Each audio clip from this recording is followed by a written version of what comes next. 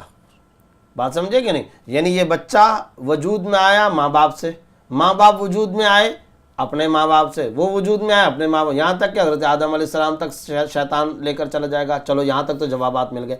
پھر آدم علیہ السلام کو کس نے پیدا کیا؟ اللہ نے۔ اللہ کو کس نے پیدا کیا؟ نعوذ باللہ۔ تو اب آپ دیکھیے کہ یہ روایت پکار کر کے مومن کے لیے ایک اسوہ حسنہ، ایک نمونہ عمل بیان کر رہی ہے۔ وہ کیا؟ آپ صلی اللہ علیہ وسلم فرما رہے ہیں کہ جب یہ وساوس آئیں تو بند باندھ دو، یہاں پر کوئی ایک روک رکھ لو اور اس روک کے بعد تم وہاں پر رک جاؤ، سٹاپ کر لو، ورنہ پھر وہ آگے بڑھتا چلا جائے گا تو تم پریشان ہو جاؤ گے۔ اس کے دو حل اس حدیث میں بھی اور دیگر احادیث میں بھی۔ ایک تو یہ کہ اعوذ باللہ من الشیطان الرجیم، یہ کثرت کے ساتھ پڑھنا چاہیے، کیونکہ شیطان مردود کی طرف سے یہ وسوسہ ہوتا ہے، تو تعوذ۔ اور دوسرا حل عدم التفات، توجہ نہیں کرنی ہے، توجہ نہیں کرنی ہے، جیسا کہ میں پہلے بتا چکا ہوں۔ اچھا، توجہ نہ کرنے کا مطلب یہ کہ وسوسوں کو ختم کرنے کے لیے بھی وسوسہ نہیں لانا ہے۔ آپ سمجھے بات کو؟ یعنی وسوسے کو ختم کرنے کے لیے بھی اگر آپ وسوسہ لانے کی کوشش کریں گے تو یہ بھی دراصل وسوسہ ہے، یہ خود بجائے خود یہ ایک مرض ہے، یہ بجائے خود ایک بیماری ہے۔ تو ایک تو بات یہ ہے، اور اس کے ساتھ ساتھ کچھ احادیث کے اندر وظائف بھی سرکار دو عالم صلی اللہ علیہ وسلم نے بیان فرمائے۔ اللہم انا نجعلک فی نحورہم ونعوذ بک من شرورہم۔ یہ حدیث کے اندر آتا ہے کہ 3 مرتبہ صبح اور 3 مرتبہ شام کو اگر کوئی شخص یہ پڑھ لے تو اللہ رب العزت اس کو وساوس سے نجات عطا فرما دیتے ہیں۔ اس کے ساتھ ساتھ ایک اور حدیث کے اندر معصور دعا منقول ہے، اللہم اجعل وساوس قلبی خشیتک و ذکرک۔ اے اللہ میرے دل کے وساوس کو اپنی خشیت، اپنا خوف اور اپنے ذکر اور اپنی یاد کا ذریعہ بنا لے۔ یعنی جب بھی وسوسہ آئے تو مجھے آپ کا خوف پیدا ہو جائے، وسوسہ آئے تو مجھے آپ کی ہستی، آپ کی ذات یاد آ جائے اور میں آپ کا ذکر کرنے لگ جاؤں۔ اللہم اجعل وساوس قلبی خشیتک و ذکرک، یہ جملہ کثرت کے ساتھ انسان کو پڑھنا چاہیے۔ یہ دونوں کتب احادیث کے اندر موجود ہیں۔ اللہ رب العزت مجھے آپ کو اس کی توفیق عطا فرمائے۔ آمین۔ بہت بہت شکریہ مفتی صاحب۔ اسی کے ساتھ آج کے ہمارے پروگرام کا وقت ختم ہوا چاہتا ہے۔ انشاءاللہ نیکسٹ پروگرام میں ایک نئے موضوع کے ساتھ حاضر ہوں گے۔ تب تک کے لیے اجازت۔ السلام علیکم ورحمۃ اللہ وبرکاتہ۔